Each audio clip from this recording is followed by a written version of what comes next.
Good morning students. ఈరోజు మన వీడియోలో ప్రొజెక్షన్ ఆఫ్ సాలిడ్స్ నుంచి మనం క్వశ్చన్ చూద్దామండి. ప్రొజెక్షన్ ఆఫ్ సాలిడ్స్ నుంచి మన ఛానల్లో ఆల్రెడీ 2 క్వశ్చన్స్ ఉన్నాయి. ఈరోజు చూసే క్వశ్చన్ ఏంటంటే అండి, సిలిండర్ బేస్డ్ క్వశ్చన్. ఇక్కడ ఏమి ఇచ్చాడంటే అండి, a cylinder of 50 mm diameter and height 70 mm is lying on the ground with its axis inclined at 45 degrees to VP and parallel to HP. Draw it's projections. అయితే cylinder అనేది ఏంటంటే మీకు బాగా కనిపించడం కోసం నేను ఇది చూపిస్తున్నానండి. ఇంకా పెద్ద సిలిండర్స్ కూడా చూడవచ్చు మనం. ఇది సిలిండర్ అంటే ఇలా ఉంటుందండి. ఇలా ఉన్నదాన్ని మనం సిలిండర్ అంటాం. అయితే ఇక్కడ క్వశ్చన్లో ఏం చెప్పాడండి, ఏ సిలిండర్ ఆఫ్ 50 mm డయామీటర్ అండి. అంటే ఈ సిలిండర్ యొక్క ఈ డయామీటర్ అనేది 50 mm ఇచ్చాడండి. And height 70 mm. ఈ మొత్తం హైట్ ఉంటుంది చూడండి, ఈ హైట్ అంతటనే 70 mm ఇచ్చాడండి. Is lying on the ground. Ground అనేసరికి అండి ఇక్కడ మనం హారిజాంటల్ ప్లేను, వర్టికల్ ప్లేను చూపిస్తాం కదండి. అయితే ఈ 70 mm లెంత్ ఒకటి ఇచ్చాడండి, హైటు, డయామీటర్ ఇచ్చాడు. ఇది ఎలా పొజిషనింగ్ అయ్యింది అనేది ఎలా చెప్పాడంటే అండి, is lying on the ground. Ground అంటే అండి ఎప్పుడు కూడా మనం అది హెచ్పి అనే చూసుకోవాలండి. హారిజాంటల్ ప్లేన్ మనకు తెలుసు కదండి, ప్లేన్స్ ఎలా ఉంటాయండి. ఇది హారిజాంటల్ ప్లేను, ఇది వర్టికల్ ప్లేన్ కదండి. ఇది వర్టికల్ ప్లేను, ఇది హారిజాంటల్ ప్లేను. ఇలా ఉన్నప్పుడు గ్రౌండ్ అనేటప్పటికి ఈ హారిజాంటల్ ప్లేన్ మీద ఉంది అని అనుకోవాలండి. హెచ్పి అని డైరెక్ట్గా ఇవ్వకపోయినా కొన్ని సందర్భాల్లో గ్రౌండ్ అంటాడు. ఇక్కడ కూడా అదే చెప్పాడండి, is lying on ground with its axis inclined at 45 degrees to VP. అయితే ఇలా ఉంది అంటున్నాడండి. యాక్సిస్ ఇంక్లినేషన్ అనేది ఎలా చూపిస్తున్నాడంటే అండి, దీని మీద చూపిస్తున్నాడండి. ఇప్పుడు గ్రౌండ్ మీద ఉంది అంటే ఇలా ఉందని అనుకుంటాం కదా, మరి యాక్సిస్ ఇంక్లినేషన్ ఇచ్చాడండి. యాక్సిస్ ఇంక్లినేషన్ ఇచ్చినప్పుడు వర్టికల్ ప్లేన్కి ప్యారలల్గా ఉంది అనుకుంటాం. ఇంక్లైన్ టు VP ఇచ్చాడు 45 degrees. అప్పుడు ప్యారలల్ టు VP అనుకుంటామండి. ఇలా ఇచ్చినప్పుడు ఈ పొజిషన్ ఉంటుంది కదా, కానీ ఇక్కడ గ్రౌండ్ మీద ఉంది అన్నాడండి. అంటే ఈ సర్ఫేస్ ఏదైతే ఉందో, అంటే ఈ డయామీటర్ కాకుండా ఈ సర్ఫేస్ ఏదైతే ఉందో అది గ్రౌండ్ హెచ్పిలో ఉన్నట్టు లెక్క అండి. ఇలా ఉన్నట్టు లెక్క. ఇలా ఉన్నప్పుడు దీనికి ప్యారలల్గా ఉందనుకుని వర్టికల్ ప్లేన్ మీద సర్కిల్ డ్రా చేస్తాము. హారిజాంటల్ ప్లేన్ మీద సిలిండర్ యొక్క టాప్ వ్యూ అయిన రెక్టాంగిల్ డ్రా చేస్తాం. సెకండ్ పొజిషన్లో వర్టికల్ ప్లేన్తో యాక్సిస్ ఇంక్లినేషన్ 45 degrees అన్నాడంటే ఇలా ఉంది. ఈ 45 degrees అనేది ఇలా గాల్లో కాకుండా, అంటే పైకి అబోవ్ హెచ్పి కాకుండా కిందకు ఉందండి. కరెక్ట్గా హెచ్పి మీద బేస్ అయ్యి ఉందండి. బేస్ అవుతూ వర్టికల్ ప్లేన్తో ఇంక్లినేషన్ చేస్తుంది. అందుకని ఈ సర్ఫేస్ అనేది గ్రౌండ్ మీద ఉందని చెప్పాడండి. సర్కంఫరెన్స్ యొక్క పాయింట్ అనలేదండి, సర్ఫేస్ అనేది గ్రౌండ్ మీద ఉంది అని చెప్పాడంటే ఇలా ఉందండి. ఇలా ఉన్నప్పుడు టాప్ వ్యూ అనేది ఇంక్లైన్డ్గా ఇలా వస్తుందండి. ఫ్రంట్ వ్యూ ఏదైతే ఉందో 2 బేసెస్, అంటే టాప్ బేసు బాటమ్ బేసు కూడా ఎలిప్టికల్ సర్కిల్స్ వచ్చి మనకి ఫ్రంట్ వ్యూ అనేది కనిపిస్తుందండి. ఈ 2 స్టేజెస్ మనం డ్రా చేస్తామండి. ఇది క్వశ్చన్ యొక్క మీనింగ్ అండి. క్వశ్చన్ మనకి ఇచ్చిన మీనింగ్ ఇది. దీన్ని ఎలా డ్రా చేయాలో ఇప్పుడు చూద్దామండి. ఫస్ట్ మనం ఏం డ్రా చేస్తామండి, రెఫరెన్స్ లైన్ డ్రా చేసుకుంటాము. నీట్గా రెఫరెన్స్ లైన్ తీసుకొని దానికి ఎక్స్ వై అని నేమింగ్ ఇచ్చుకుంటామండి. ఈ ప్రొజెక్షన్ ఆఫ్ సాలిడ్స్కి వచ్చేసరికి అండి ఏ ప్లేన్తో ఇచ్చినా సరే పైన కింద ఈక్వల్ స్పేసే మెయింటైన్ చేయాలండి. ఎందుకంటే ఒక కండిషన్లో పైన వచ్చిందనుకోండి ఫ్రంట్ వ్యూ, టాప్ వ్యూ కూడా థిక్నెస్ ఉంటుందండి. ఇది 3 డైరెక్షన్స్ కాబట్టి. సో ఈక్వల్ స్పేస్ మెయింటైన్ చేస్తున్నాను.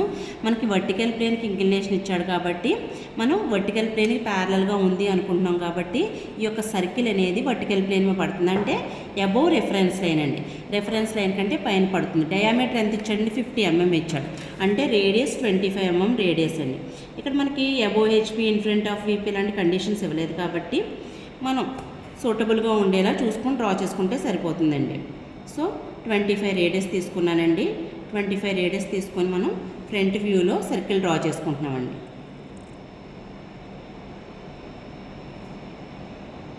ఇలా సర్కిల్ డ్రా చేసిన తర్వాత ఈ సెంటర్ పాయింట్ ఏదైతే ఉందో దాన్ని కరెక్ట్గా డాట్ పెట్టుకొని హారిజాంటల్గా ఒక లైన్ డ్రా చేయండి. వర్టికల్గా ఇంకొక లైన్ డ్రా చేయండి. కరెక్ట్గా సెంటర్ నుంచే పాస్ అవ్వాలండి అవి. ఇప్పుడు ప్రొట్రాక్టర్ని కరెక్ట్గా మిడ్ పాయింట్ ఉంది కదండి, ఈ ప్లస్ దాని మీద పెట్టుకొని మనం ఎన్ని పార్ట్స్ అయితే చెయ్యాలి అనుకుంటున్నాం దానికి తగ్గట్టుగా యాంగిల్ డివైడ్ చేసుకోండి. 360 degrees కదా. ఫర్ ఎగ్జాంపుల్ 8 పార్ట్స్ చేయాలనుకున్నాం అనుకోండి, 360 డివైడెడ్ బై 8. 6 చేయాలనుకున్నాను అనుకోండి బై 6. ఇక్కడ నేను 8 చేయాలనుకుంటున్నాను అండి, బై 8 చేసామనుకోండి, ఇలా పై ఇక్కడ 2 పార్ట్స్, ఇక్కడ 2 పార్ట్స్, ఇక్కడ 2, ఇక్కడ 2 వస్తాయంటే మొత్తం టోటల్ 8 పార్ట్స్ వస్తాయండి. 12 కూడా చేయొచ్చండి, యాక్యురేట్గా వస్తుంది. బట్ నేను ఇక్కడ 8 పార్ట్స్తో మీకు చేసి చూపిస్తున్నాను. 8 పార్ట్స్ అనుకోండి, ఇది 90 degrees కదా, అక్కడ 45 degrees దగ్గర ఇక్కడ ఒకటి, ఇలా మళ్ళీ 90 degrees అండి. అంటే 90 తర్వాత 1 2 3 4 45 పైన పెట్టుకుంటే సరిపోతుందండి. ఎందుకంటే అండి ఇక్కడ నుంచి మనం సెంటర్ నుంచి పాస్ అవుతూ డ్రా చేసేటప్పుడు కిందన కూడా డివైడ్ అవుతుందండి. నేను ఏదైతే యాంగిల్ పెట్టానో కరెక్ట్గా 45 degrees పాయింట్ సెంటర్ పాయింట్ని పట్టుకొని లైన్ డ్రా చేసుకున్నాను.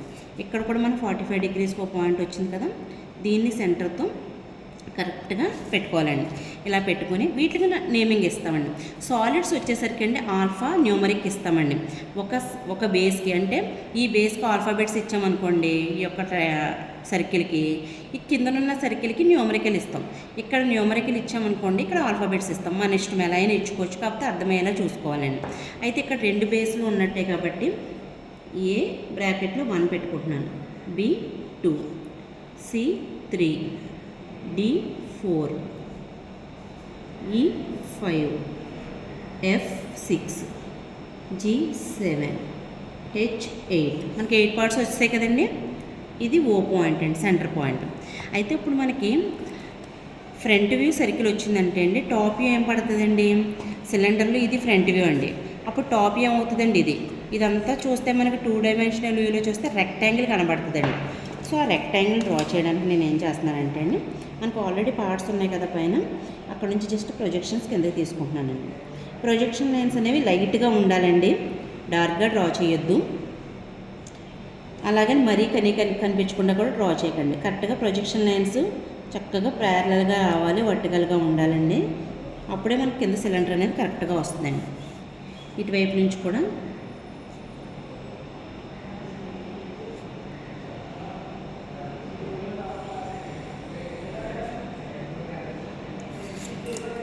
ఇక్కడ చూడండి, మనం డ్రా చేసేటప్పుడే మనం ఏం తీసుకున్నామంటే అండి, A1 కదా, A నుంచి ఒక ప్రొజెక్షన్ లైన్ వచ్చింది. BH కలిపి ఒకే లైన్ ఉంటాయండి. BH నుంచి ఒకటే లైన్ వచ్చిందండి. CG నుంచి ఒకటే లైన్ వచ్చింది. DF నుంచి ఒకటే లైన్ వచ్చింది. మళ్ళీ E నుంచి ఒక లైన్. మొత్తం మనకి 1 2 3 4 5 వర్టికల్ లైన్స్ వచ్చాయండి. నేను ఈ రెఫరెన్స్ లైన్ కంటే కొంచెం కిందకి, ఇది ఎంతైనా పెట్టుకోవచ్చండి. నేను 10 mm ఉండేలా చూసుకుంటున్నానండి, మరి గ్యాప్ సరిపోవాలి కాబట్టి పెట్టి. ఈ హైట్ ఎంత ఇచ్చాడండి మనకి, ఆల్రెడీ క్వశ్చన్లు ఇచ్చాడు కదా, సిలిండర్ యొక్క హైట్ 70 mm ఇచ్చాడు మనకి. సో కరెక్ట్గా ఈ లైన్ మీద 70 mm ఎక్కడికి వస్తుందో చూసుకోండి. ఈ చివరిని కూడా 70 mm పెట్టుకోండి. ఒక దిక్కుని పెడితే సరిపోద్దండి, కాకపోతే మన లైన్ అనేది సరిగ్గా గీయకపోతే కనుక రాంగ్ వస్తుంది. అందుకని ఆ ఎడ్జ్ ఈ ఎడ్జ్ కూడా మార్క్ చేశాను నేను. రెండింటిని జాయిన్ చేస్తే సరిపోద్ది కదండి. సో ప్రొజెక్షన్ లైన్స్ అలా వదిలేసి అవుటర్ని మాత్రం నేను డార్క్ చేసుకుంటున్నానండి. లోపల ఉన్న ప్రొజెక్షన్ లైన్స్ అలా లైట్గానే ఉంచాను. వీటికి మనం నేమింగ్ ఏమని పెట్టుకుంటామండి, నేను ఏమన్నాను, టాప్ బేస్ అనేది ఏమొచ్చి ఆల్ఫాబెట్ అయితే, బాటమ్ బేస్ న్యూమరికల్ అన్నాను. ఇప్పుడు ఏ నుంచి వచ్చేలా ఇవన్నీ కూడా డాష్తో ఇండికేట్ చేస్తామండి, ఫ్రంట్ వ్యూ కదా. సో కింద పెట్టేటప్పుడు మీరు మళ్ళీ కన్ఫ్యూజ్ అవ్వద్దు, ఫ్రంట్ వ్యూ డాష్తో ఇండికేట్ చేస్తాం. ఇవి నార్మల్ లెటర్స్ అండి. సో ముందు ఇక్కడ ఆల్ఫాబెట్ పెట్టుకుంటున్నాను, A B H C G D F E. ఇక్కడ ఏ కాబట్టి అండి, ఇది 1 2 8 3 7 4 6 5. చూడండి 1 2 8 వచ్చాయి, A to H వచ్చిందండి. 8 పార్ట్స్, ఇక్కడ 8 పార్ట్స్. ఈ సెంటర్ లైన్ అని చూడండి, ఇది యాక్సిస్ లైన్ అండి. ప్రొజెక్షన్ తీసుకుంటాను, నేను స్ట్రైట్ లైన్ తీసుకున్నాను కదా. ఇప్పుడు ఆల్టర్నేటివ్ కలర్తో మీకు యాక్సిస్ లైన్ చూపిస్తున్నాను నేను. Long short long short long short draw చేయాలండి. యాక్సిస్ లైన్ చాలా ఇంపార్టెంట్ అండి, ఇది చూపించాలి కంపల్సరీ. మనకి ఇక్కడ ఇంక్లినేషన్ కూడా యాక్సిస్ లైన్కి ఇచ్చండి. వీటిని జనరేటర్స్ అంటామండి. ఇవి ఉన్నాయి చూడండి, వీటిని జనరేటర్స్ అంటాం. మిడిల్లో నుంచి, అంటే ఈ మిడ్ పాయింట్ నుంచి ఏదైతే లైన్ ఇలా పాస్ అవుతుందో, ఇలా చూడండి, ఇలా పాస్ అవుతుంది చూడండి, ఈ లైన్ని యాక్సిస్ లైన్ అంటామండి. మరి జనరేటర్స్ అనేవి ఈ సర్ఫేస్ మీద ఉంటాయి చూడండి, ఇవి జనరేటర్స్. సిలిండర్కి జనరేటర్స్ కౌంట్ ఉండదండి, ఎన్నన్నా పెట్టుకోవచ్చు, కానీ ప్రతి పాయింట్ జనరేటర్ జనరేటర్ని ఫామ్ చేస్తుంది. అదే హెక్సాగన్, పెంటాగన్ అనుకోండి, వాటి యొక్క కౌంట్ని బట్టి మనకి ఎడ్జెస్ వస్తాయి కదా, వాటిని జనరేటర్స్ అంటాం. హెక్సాగన్కి 6, పెంటాగన్కి 5 అలా వస్తాయి. కానీ సిలిండర్కి అలా కదండి, మనం పెట్టుకోవచ్చు, 12 పెట్టుకోవచ్చు, 8 పెట్టుకోవచ్చు, 6 పెట్టుకోవచ్చు, 4 కూడా తీసుకోవచ్చు అండి. అంటే ప్రతి పాయింట్ కూడా జనరేటర్ అవుతుందండి ఇక్కడ సిలిండర్లో. వీటిని సర్కిల్ యొక్క సర్ఫేస్ అంటామండి, సర్కంఫరెన్స్ అండి. పాయింట్ సర్కంఫరెన్స్ మీద ఉందన్నాడు అనుకోండి, పాయింట్స్ అంటాడు. ఇదంతా సర్ఫేస్ అండి. ఇక్కడ జనరేటర్స్ అనేవి ఫామ్ అవుతాయి, అది గుర్తుపెట్టుకోవాలండి. ఇక్కడ ఫస్ట్ స్టేజ్ ఆఫ్ ప్రాబ్లం అనేది కంప్లీట్ చేసుకున్నాం. మనం ఏమనుకున్నాము, వర్టికల్ ప్లేన్కి ఇంక్లైన్డ్గా ఉంది అనుకున్నాను, కాబట్టి ఇంక్లినేషన్ ఉంది కాబట్టి ప్యారలల్గా ఉందనుకుని front view circle, top view rectangle draw చేశాను. తర్వాత వాడు ఏమి ఇచ్చాడు, axis inclined at 45 degrees to VP. Vertical ప్లేన్కి ఇంక్లినేషన్ చెప్పినప్పుడు ఎప్పుడు కూడా రెఫరెన్స్ లైన్ కింద పడుతుందండి. సో ఒక పాయింట్ చూసుకుంటున్నానండి, ఆ పాయింట్ దగ్గర నుంచి నేను ఇంక్లినేషన్ అనేది పెట్టుకుంటున్నానండి.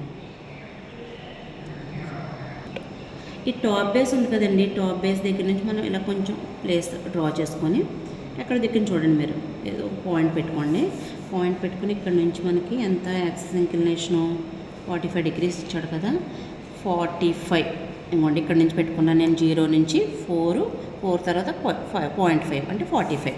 సో ఈ 2 పాయింట్లని టచ్ చేస్తూ long short, long short, long short, ఇది యాక్సిస్ లైన్ కదండి, ఇలాగే గీసుకోవాలండి. గీసిన తర్వాత మనం ఈ యాక్సిస్ ఇంక్లినేషన్ ఇచ్చినప్పుడు ఏమవుతుందంటే అండి, ఇలా ఉందనుకుంటున్నాను నేను, కానీ ఇది ఇలా తిరుగుతుందండి. ఇలా తిరుగుతున్నప్పుడు ఈ బేస్ అంతా కూడా ఇలా తిరుగుతుంది కదండి. సో ఈ బేస్ని మనం ఇలా డ్రా చేసుకోవాలండి. ఈ యాక్సిస్ లైన్కి పర్పెండిక్యులర్గా వస్తుందండి ఈ లైన్. ఈ లైన్ ఏదైతే ఉందో ఈ లైన్ యాక్సిస్ లైన్కి పర్పెండిక్యులర్గా డ్రా చేయాలండి. డ్రా చేసుకున్న తర్వాత పర్పెండిక్యులర్గా డ్రా చేయడం అంటే అండి, ఒకసారి యాంగిల్ పెట్టుకుని డ్రా చేయాలనుకోండి బోల్ టైం పడుతుంది కదా. మీకు చిన్న టిప్ ఏంటంటే అండి, ఇక్కడ చూడండి ఈ స్కేల్లో ఇలా బ్లాక్ కలర్ ఇండికేషన్స్ ఉన్నాయి కదా, స్కేల్ రీడింగ్స్. ఈ లాంగ్ రీడింగ్ అని చూడండి, ఈ రీడింగు యాక్సిస్ లైన్తో కనుక కోయిన్సైడ్ అయ్యిందనుకోండి, కరెక్ట్గా ఇలా చూడండి, కోయిన్సైడ్ అయ్యిందనుకోండి ఇలా, ఇప్పుడు ఇది కరెక్ట్గా పెర్పెండిక్యులర్గా ఉన్నట్టే లెక్క అండి. ఈ లైన్కి ఇది పెర్పెండిక్యులర్గా ఉన్నట్టు లెక్క. ఇలా డ్రా చేసుకున్న తర్వాత అండి, కరెక్ట్గా సెంటర్ పాయింట్ నుంచి మన ఇనీషియల్ స్టేజ్లో ఉన్న ప్రాబ్లంలో సెంటర్ నుంచి ఇక్కడ ఒక పాయింట్, ఇక్కడ నుంచి ఇక్కడ ఒక పాయింట్ డ్రా చేస్తామండి. స్టార్ట్. అయితే ఇక్కడ టాప్ బేస్ ఉంది కదండి, ఈ టాప్ బేస్ దగ్గర నుంచి కొంచెం డిస్టెన్స్లో పెట్టుకుందామండి. ఎంత డిస్టెన్స్ అంటే ఇది టిల్ట్ అవ్వడానికి సరిపడే గ్యాప్ చూసుకోనండి. ఇలా టిల్ట్ అవుతుంది కదా, ఇది దేనికి అడ్జస్ట్ తగలకుండా చూసుకోవాలండి. ఒక పాయింట్ పెట్టుకున్నాను, ఈ పాయింట్ దగ్గర నుంచి ఎంత యాంగిల్ ఇచ్చాడో అంత యాంగిల్ పెట్టుకోవాలండి. కరెక్ట్గా చూడండి, ఈ హారిజాంటల్ లైన్కి జస్ట్ కోయిన్సైడ్ ఇలా పెట్టి 1 2 3 4 5 45, 4 తర్వాత 0.5 అండి.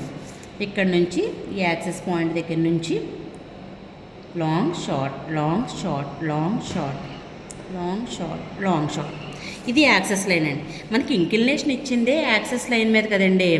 డయామీటర్ ఇచ్చాడు, హైట్ ఇచ్చాడు, ఇంక్లినేషన్ వచ్చి 45 degrees టు VP ఇచ్చాడు కదా.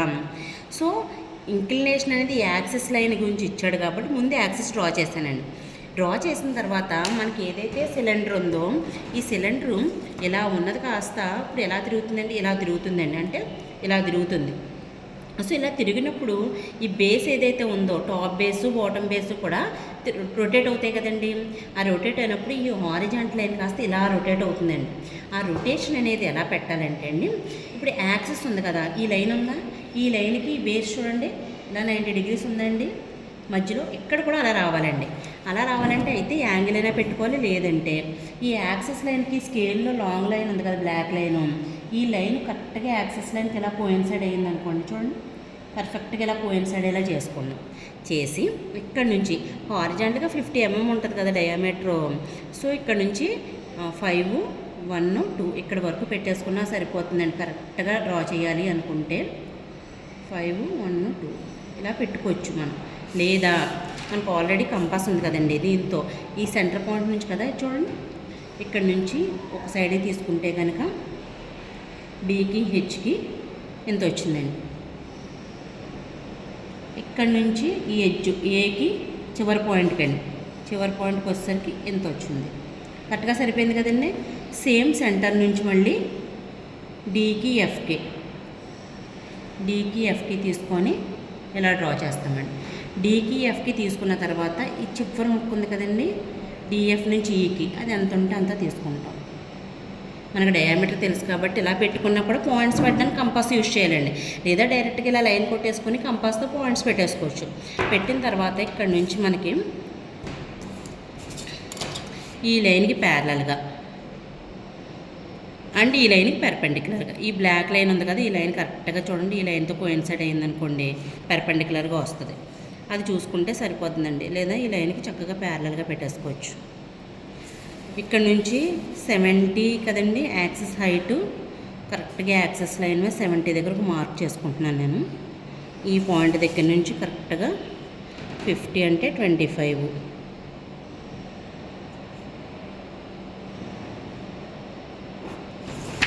సో ఈ చివరి పాయింట్ జాయిన్ చేస్తాము. అండ్ అగైన్ ఈ point, again this one, last 2 points అండి. ఇక్కడ ఏదైతే సిలిండర్ ఉందో మన దగ్గర దాన్ని జస్ట్ టిల్ట్ చేశాను అంతే అండి, 45 డిగ్రీస్లో టిల్ట్ చేశాను అంతే. ఇది దేంతో పెట్టాలండి, రిఫరెన్స్ లైన్తో కదా పెట్టాలి. సో ఈ యాక్సిస్ అనేది పై వరకు డ్రా చేసేసుకోవచ్చండి. మనం యాంగిల్ దేనికి షో చేయాలి, రిఫరెన్స్ లైన్ కదంటే ఈ యాంగిల్ షుడ్ బి 45 డిగ్రీస్ ఇలా పెట్టుకోండి. మరి ఇంత కిందకి ఎందుకు డ్రా చేశారండి, ఎంత స్పేస్ ఎందుకు, ఇక్కడ యాంగిల్ పెట్టారు కదా ఇక్కడే పెట్టుకోవచ్చు కదా అని మీకు డౌట్ రావచ్చండి. ఈ స్పేస్ ఎందుకు మెయింటైన్ చేశానంటే అండి, మనకి ఈ బేస్ ఎప్పుడైతే రొటేట్ అవుతుందో ఈ బేస్ అనేది ఈ రిఫరెన్స్ లైన్ కిందే రొటేట్ అవ్వాలండి. రిఫరెన్స్ లైన్ మేంచి వెళ్ళిపోయింది అనుకోండి, ఫ్రంట్ వ్యూ అనేది మనం ప్రొజెక్షన్స్ తీసుకుంటాం కదా, ఇది అది కంబైండ్ అయిపోయి ఒకదాని ఒకటి వచ్చేస్తాయండి. రెండు విడివిడిగా రావాలి, నీట్గా రావాలనుకుంటే కనుక గ్యాప్ ఎక్కువ మెయింటైన్ చేయాలండి. మనకి ఈ హారిజాంటల్ లైన్ ఎంత ఉందో చూసుకొని అందులో ఆఫ్ పైకి వెళ్తుందండి, ఈ మనం పెట్టుకునే యాక్సిస్ కంటే పైకి. సో ఆ గ్యాప్ ఇక్కడ ఉందో లేదో చూసుకొని కొంచెం పైకి గీసుకున్నా పర్లేదండి. మీకు గ్యాప్ చూపించడానికి నేను కొంచెం బాగా కింద గీసానండి. సో ఇలా గీసుకున్న తర్వాత ఈ టాప్ బేస్ ఉన్న నేమ్స్ ఏవైతున్నా ఆల్ఫాబెట్స్ అవి ఇక్కడ పెట్టుకుంటామండి. ఫస్ట్ది ఏంటి, ఏ కదా, ఇక్కడ A1. రెండోది ఏంటండి B1. 3 H1, C1, G1, D1, F1, E1. ఇవన్నీ ఆల్ఫాబెట్స్ అండి. కింద న్యూమరికల్స్ 11, 2181, 3171, 4161, 51. సో ఇక్కడ ఉన్నవే ఇక్కడ పెట్టానండి, ఇక్కడ ఉన్నవి అక్కడ పెట్టాను. ఇప్పుడు నుంచి క్లియర్గా చూడాలండి. ఈ ఫ్రంట్ వ్యూ ఏదైతే డ్రా చేస్తున్నామో ఫైనల్ ఫ్రంట్ వ్యూ అనేది చాలా ఇంపార్టెంట్ అండి. కాబట్టి ముందు మనం ఏం చేద్దామంటే హారిజాంటల్గా ప్రొజెక్షన్స్ తీసేసుకుందామండి ఫ్రంట్ వ్యూ నుంచి, అంటే సర్కిల్ నుంచి అనమాట. సెంటర్ లైన్కి తీసుకున్నాను నేను. తర్వాత ఈ 2 చూడండి, ఇక్కడ 2 పాయింట్స్ కోయిన్సైడ్ అవ్వాలి, కింద 2 కోయిన్సైడ్ అవ్వాలండి. విడివిడిగా రావండి ప్రొజెక్షన్స్ అనేవి.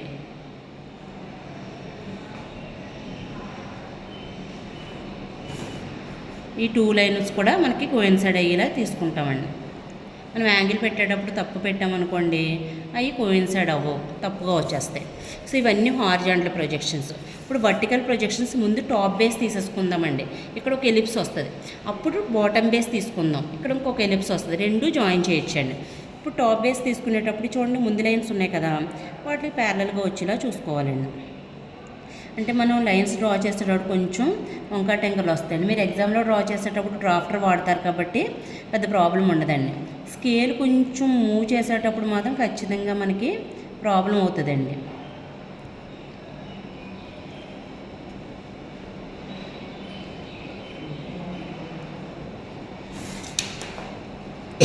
అవ్వకుండా ఉండడం కోసం ఏ పార్ట్కి ఆ పార్ట్ ప్రొజెక్ట్ చేస్తాను. ఇది ప్రొజెక్ట్ చేస్తాం కదా, ఇవి ఆల్ఫాబెట్స్ అండి. ఇక్కడ ఆల్ఫాబెట్స్ని కోయిన్సైడ్ చేస్తూ ఇక్కడ పార్ట్ వస్తుంది, అది డ్రా చేద్దాం. ఏ నుంచి వెళ్ళే హారిజాంటల్ లైను, ఏ నుంచి వెళ్ళే vertical line A1, B హారిజాంటలు, B వర్టికలు B1, C హారిజాంటలు, C వర్టికలు C1, D హారిజాంటలు, D వర్టికలు D1, E హారిజాంటలు, E వర్టికలు E1, F హారిజాంటలు, F వర్టికలు F1, G హారిజాంటలు, G వర్టికలు G1, H horizontal ఇక్కడ వచ్చిందండి మనకి, H వర్టికల్ ఇక్కడ వచ్చింది H1 డాష్. సో ఈ పాయింట్స్ ఏవైతే వచ్చాయో వాటిని ఫ్రీ హ్యాండ్తోనే కలపాలండి, కానీ స్మూత్గా నీట్గా కలపాలండి.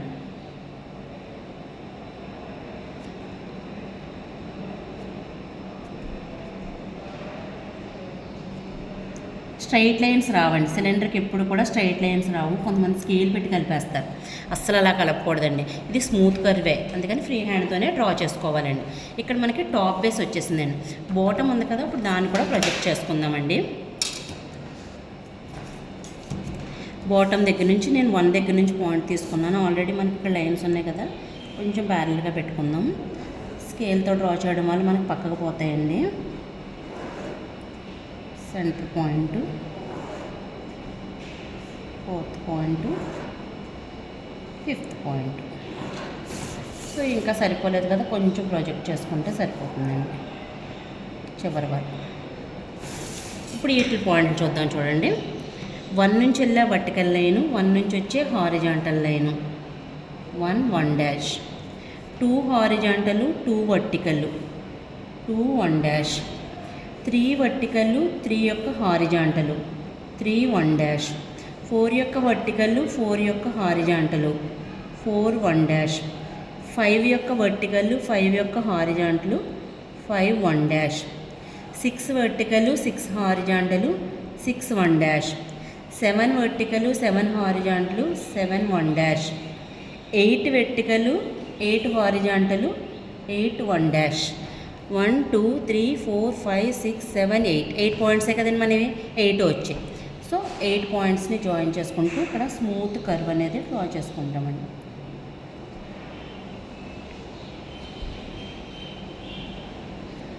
టాప్ బేసు బాటమ్ బేసు రెండు వచ్చింది. ఇప్పుడు వీటిని జాయిన్ చేయాలండి, జాయిన్ చేయడమే మన పని. అయితే మనకి చాలామందికి చాలా డౌట్స్ అండి, ఏంటంటే అండి ఇంక్లైన్డ్గా ఉన్నప్పుడు ఏవి హిడెన్ లైన్స్ వస్తాయి, ఏవి రెగ్యులర్ లైన్స్ వస్తాయని బాగా గుర్తుపెట్టుకోండి. రిఫరెన్స్ లైన్కి యాక్సెస్ లైన్కి మధ్యలో ఏదైతే పార్ట్ ఉందో ఆ పార్ట్ హిడెన్ లైన్స్ వస్తాయి, అంటే ఇవి హిడెన్ లైన్స్లోకి వస్తాయండి. ఇది కనిపిస్తుంది. రిఫరెన్స్ లైన్కి ఈ యాక్సెస్ లైన్కి అవేగా ఉన్నవి ఏవైతే జనరేటర్స్ ఉన్నాయో అవి కనిపిస్తాయి. అయితే సిలిండర్కి వచ్చేసరికి మొత్తం అంతా జనరేటర్సే కదండి, ఇవన్నీ జనరేటర్సే కదా, అందుకని అవుట్లైన్ ఏదైతే ఉందో అది కంపల్సరీ రెగ్యులర్ లైనే. ఎక్కడ అవుట్లైన్ మనకి ఇన్విజిబుల్ లైన్స్ డ్రా చేయమండి. వేరే వాటికి అనుకోండి పెంటాగాన్ హెక్సాగాన్ వాటికి జనరేటర్స్ అనేవి కౌంటబుల్, సో వాటికి మనం చేస్తాం, కానీ ఇది కౌంటబుల్ కాదండి. ప్రతి పాయింట్ జనరేటరే కదా, అందుకని చెప్పి ఇలా అవుట్లైన్ ఒక్కటి మనం డార్క్ చేస్తే సరిపోతుందండి. ఈ సర్కిల్ ఈ అవుట్లైన్ డార్క్ చేసేస్తే సరిపోతుంది, మిగతా పాయింట్స్ జాయిన్ చేయకపోయినా పర్వాలేదండి. ఇది సిలిండర్. అయితే ఇక్కడ మనకి ఏమి ఇచ్చాడు, డేటా 50 mm డయామీటర్ ఇచ్చాడు కాబట్టి దాన్ని షో చేయాలండి. మనం డయామీటర్ని చూపించాలి. మనకి ఎక్కడ విజిబిలిటీ బాగుందో అక్కడ తీసుకొని ఇలా బయటికి లాగి మనం నేమ్స్ పెట్టేటప్పుడు కొంచెం గ్యాప్ ఉంచుకుంటే అండి బాగుంటుందండి డైమెన్షన్ అవ్వడానికి. నేను ఇలా హారిజాంటల్గా తీసుకొచ్చి 550. ఇంకేమి ఇచ్చాడు, హైట్ ఇచ్చాడు కదండి, అది ఇక్కడ టాపీలో చూపిస్తాము. వర్టికల్ డైమెన్షనింగ్ అనేది యాజ్ పర్ డైమెన్షనింగ్ ప్రాక్టీస్లో చేస్తాం చూడండి, అలా చేయాలి. యారోస్ 1:3 రేషియో ఉండాలి. డైమెన్షన్ లైన్ పైన మనం వాల్యూ అనేది చూపించాలండి. ఓకేనండి, ఇది హైటు, ఇది డయామీటరు. ఇక్కడ already axis incline 45 degrees 2VP ఇచ్చాడు కదా, ఇక్కడ చూపించేసానండి. మనకి 1 2 3 వాల్యూలు ఇచ్చాడు, 3 నేను ఇక్కడ చూపించేయగలిగానండి. సో ఇది ప్రొజెక్షన్ ఆఫ్ సిలిండర్ అండి. Incline to vertical plane. Horizontal ప్లేన్కి ఇస్తే కనుక దీనికి రివర్స్లో వస్తుందండి ప్రాబ్లము, కానీ అది కూడా సిమిలర్గానే చేయొచ్చండి. ఓకేనండి, థ్యాంక్ యూ ఆల్.